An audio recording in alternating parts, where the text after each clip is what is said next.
Today is an incredibly dark and devastating day. Charlie Kirk was a warrior for truth and courage amidst a sea of lies and hate, grounded in biblical values and faith in God.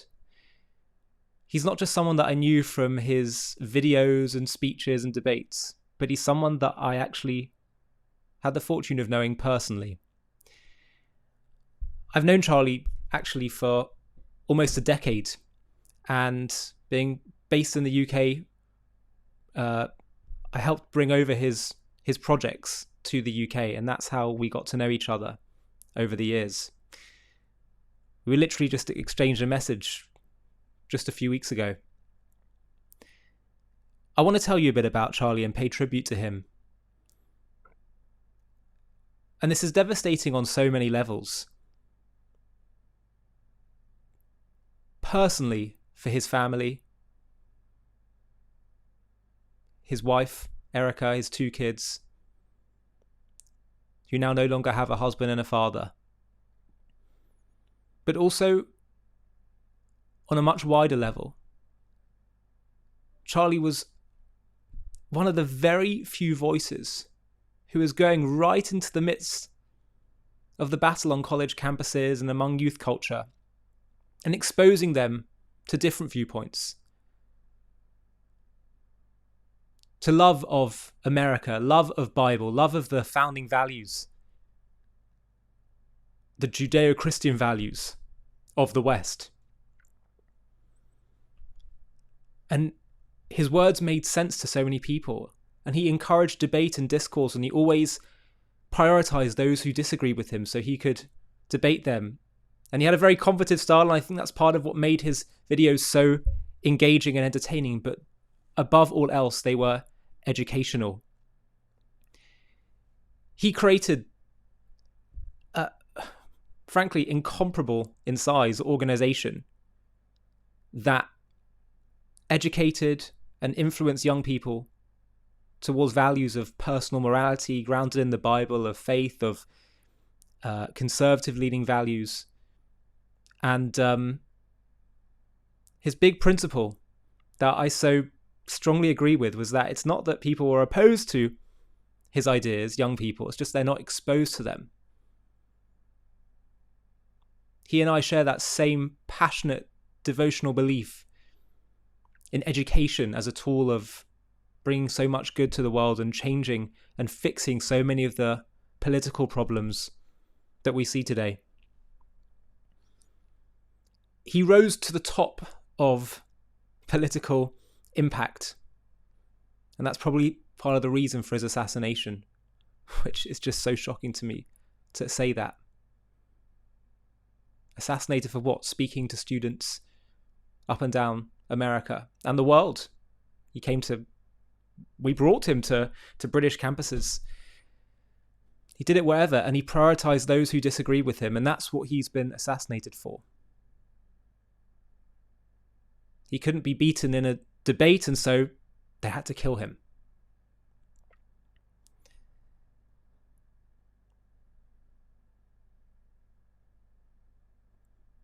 What does this say about discourse? What does this say about the way the values that he embodied are looked at and treated by some? Personally, I always found him to be kind, gentle, extremely respectful.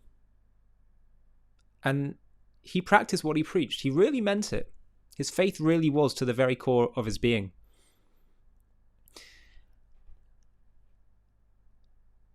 And one thing as well as that I'd like to say is that, as well as being an exceptional advocate for American values, as a Brit, he was in some ways better than many British advocates for what makes Britain great, and for trying to put Britain on a path back to those Judeo-Christian values, and to help Brits wake up to the enormous positive impact that Britain has had in the world, and to rediscover those British values.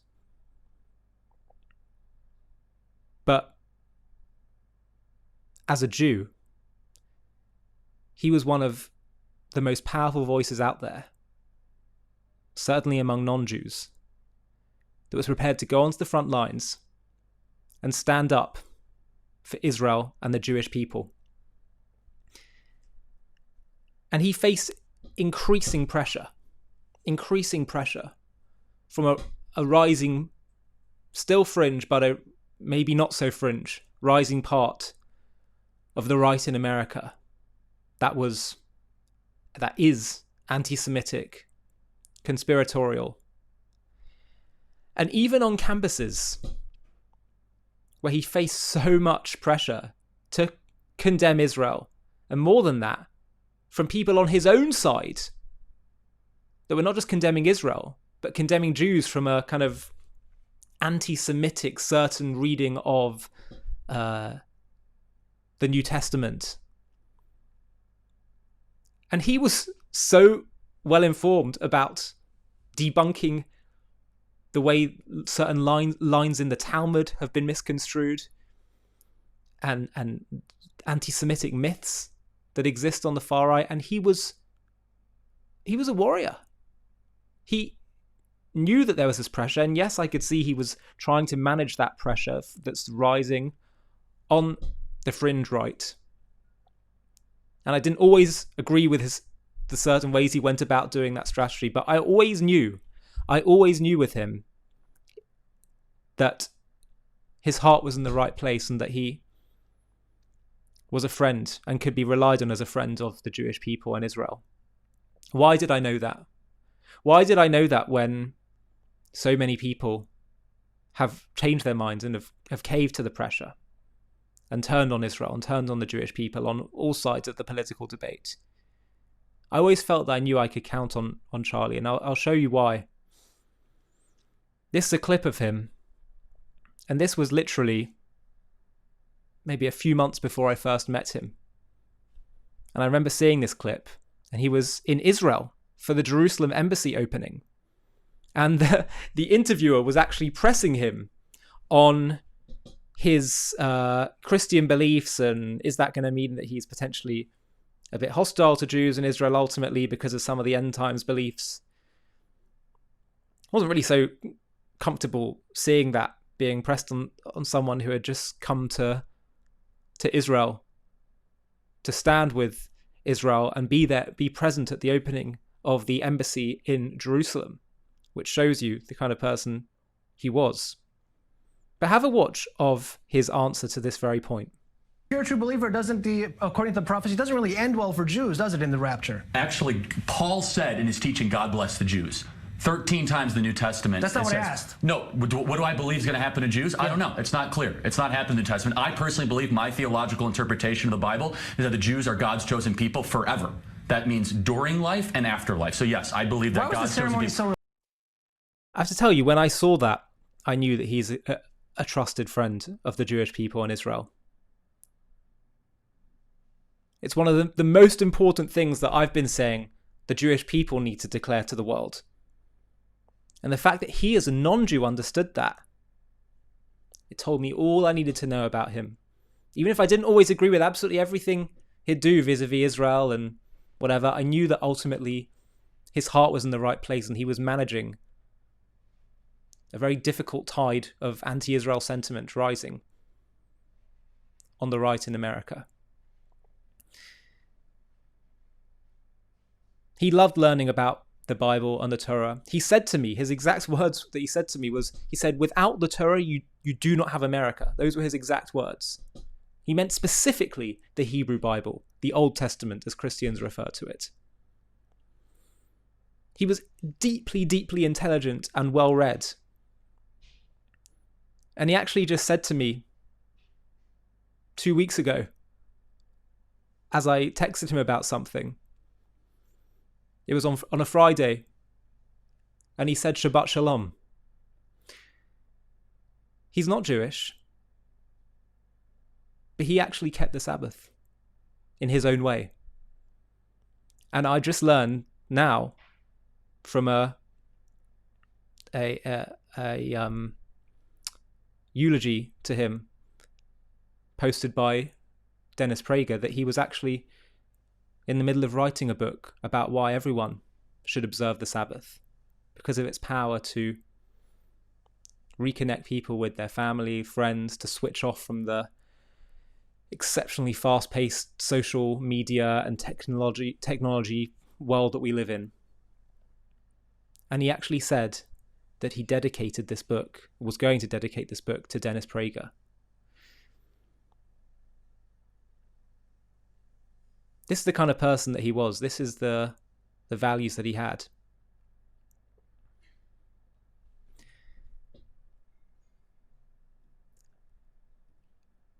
I do want to show you a few quick clips of him to give you a sense of how he stood up for what he believed in an unashamed way. And then I'll have a few more things to say. This is Charlie Kirk. I think it was at I think this is the Oxford Union, debating what's happening in Israel right now.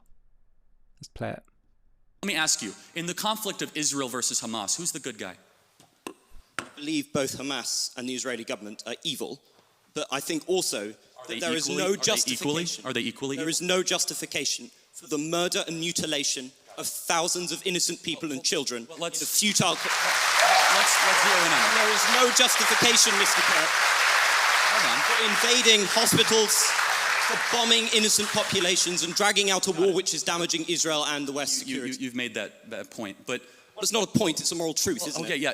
It was also a moral truth that the war started because 1,300 Jews were killed and 200 were taken hostage. And when you declare war on Israel, expect a firestorm in reaction. Let me finish, I let you talk. Israel, at its holiest day of the calendar year besides Yom Kippur and Rosh Hashanah, Samat Torah, the 50-year anniversary of the Six-Day War.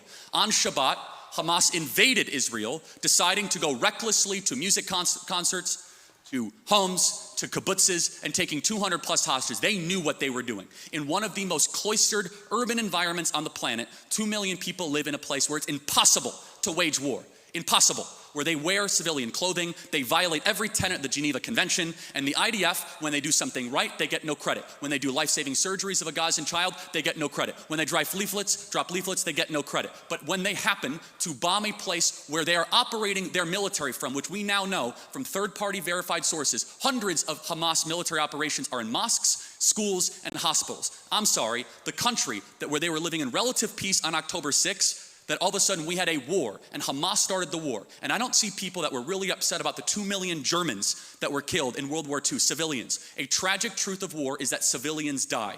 I don't like it and you don't like it. And they brought it upon themselves. The only operation and entity to blame is the leadership of Hamas, not the Israeli government, for fighting this defensive war after they were invaded. There is a good guy and there is a bad guy. I honestly... Isn't that the morality of a child? Well, hold on. It's interesting you say that, because a child who knows that Israel is the good guy, Hamas is bad, has a lot more wisdom than a student like yourself at Cambridge University.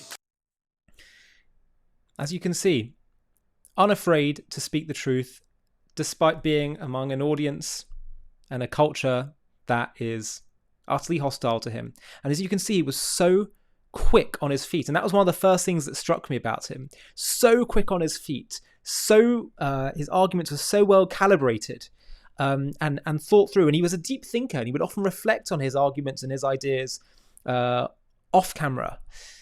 This is a clip of him talking to, I think honestly it's a group of girls that sell their bodies online, and listen to how he would try to express through such in a positive way the value of living a life of marriage and family values and all of that. And I can tell you I'm super blessed. I have the best wife in the world. We have an amazing life. Building a family is the coolest thing ever. And my prayer for all of you is that you one day can do that. That's so cute. It's honestly the most joyful thing. And I've had some pretty amazing experiences. I've been very, very blessed. Very lucky, you could say, but very blessed is the word I would use. And the greatest joy I've ever had is coming home to my little daughter running up to my leg. There's nothing that even comes close to it. Not flying on Air Force One, not meeting with presidents. That pales in comparison to your little girl coming up and squeezing your leg. Aww. He really was the real deal. And the fact that this happened, which is still just such a shock, it should make us realize that there's this tendency that we're seeing from political extremes, but I'd say it's particularly bad on the left and the far left, not to label your opponents as wrong, but as evil. And once you do that, once you say that you're evil for expressing, well, just genuine conservative values, you make them a target, a justified target. And I suspect the person that did this, the assassin, probably believes he's some kind of moral hero. This is the danger of this kind of extremism, where people with legitimate views, but more than that, often moral views in the West have been so demonized as fascist, far right. You know, one of the great ironies is that Charlie was, in my mind, holding off the tide of the far right. And this has to be a wake-up call. Has to be a turning point, even, if I can use his phrase, in the West. There are not that many people doing what he did. In fact, in terms of what he specifically did and the voice he had and the clarity he had, he's not such an easily replaceable kind of person, and was having such a positive impact in getting the next generation to think and reflect. Again, I have to stress, I didn't agree with everything he said. Didn't agree with it with his views some of the times. But he was a good man with a sincere heart that I believe spread an enormous amount of good and values, particularly to young people. For me personally, one thing I've been reflecting on is that he really made God real in his life. And this inspires me personally to reflect in ways that I can do that, to make God even more real in my own daily life.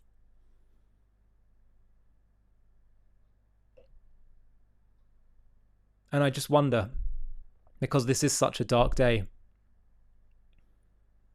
we believe that God is a creator, not a destroyer. So maybe some extraordinary good will somehow emerge from this. Maybe God will use this moment and the amplification of Charlie's name right now to amplify his message and his videos and his words to so much more of the world. Maybe even in ways that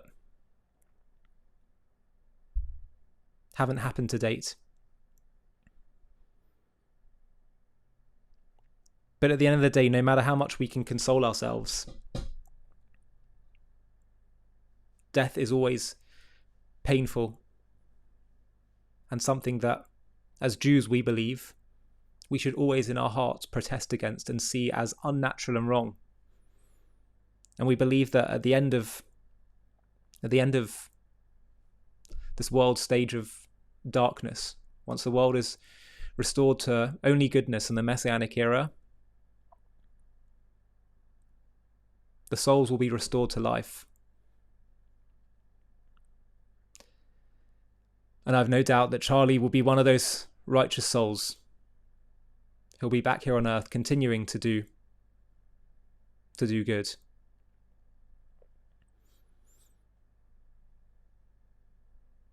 May God bless his memory. May he comfort his family. And may he guide us all at this incredibly dark time, I think, for the world, to all become warriors, for standing up for the truth, no matter how much we are shamed by people who want to scream lies down our throat and scare us into silence. May we all learn from Charlie's life that when we look back on our lives, the real question is not going to be, did we look good, but did we do good?